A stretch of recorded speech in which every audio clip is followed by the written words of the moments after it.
Welcome into another episode of Colin's Corner on the Next Ones Discovery platform. Today we're going to dive into the winners and losers from the 2019 NBA Draft.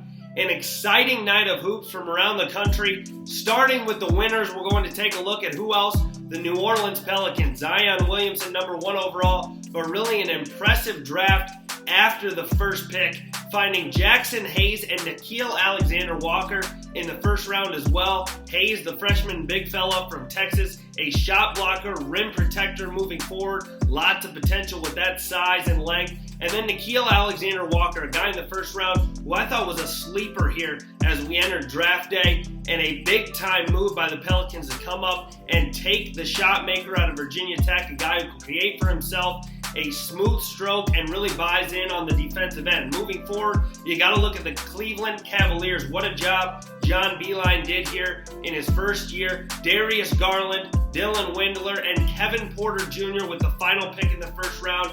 What a move by John Beilein and this front office staff. I believe Darius Garland will play well alongside Colin Sexton with his ability to handle the ball, use his vision, and shoot from deep. Then you look at Windler, a sharpshooter out of Belmont, and Kevin Porter Jr., an exciting athlete who I think will thrive under the tutelage of John Beilein moving forward. The Celtics, what a draft they had. Romeo Langford at 14 overall, a high athlete guy, really gets to the rim with ease, needs to continue to work on his jump shooting, but nonetheless, big-time potential. You get Grant Williams in the first round as well, and then fill the void that will possibly be left by Kyrie Irving with Tremont Waters, and before that, Carson Edwards, who fell a bit farther than I expected there in the second round. Minnesota Timberwolves, winners in my eyes as well, moving up to get Jarrett Culver, a big-time playmaker, big-time bucket getter out of Texas Tech. And then finally, you have to look at the Atlanta Hawks. 4th overall, DeAndre Hunter,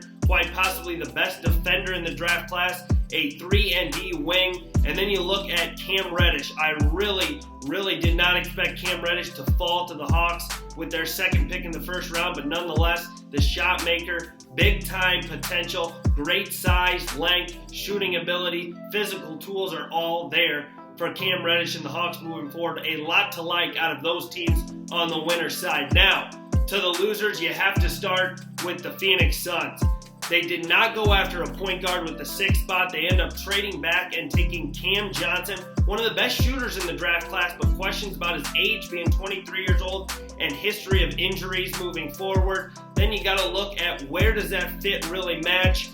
As mentioned, a point guard was need there for the San Antonio Suns. They did not go after Kobe White, so question marks really surrounding what the Suns were looking for or doing in the 2019 draft. The Wizards, Washington takes Rui Hachimura, 9th overall. Some question marks there as to what the game plan was for the Wizards moving forward. Now, he does have upside, but a reach at number 9 in my eyes. And then Bol, I believe he's a winner and a loser in this draft, obviously falling to 44th overall, but nonetheless comes to a solid and good franchise in the Denver Nuggets, a playoff team from a year ago, both sides of the spectrum there. And then the Los Angeles Lakers. I really thought with their pick in the second round, they'd go after a veteran, a guy who had playmaking ability and could come in right away. They take Talen Horton-Tucker out of Iowa State, a playmaker with good, solid frame, but nonetheless a youngster who really needs to develop moving forward. So the winners, losers from the 2019 NBA Draft, a lot to look forward to here moving forward. So don't forget to check us out and weigh in on everything from around the country, NBA, college, and high school hoops moving forward. For everyone here at Next Ones, I'm Colin Brown. We'll see you next time.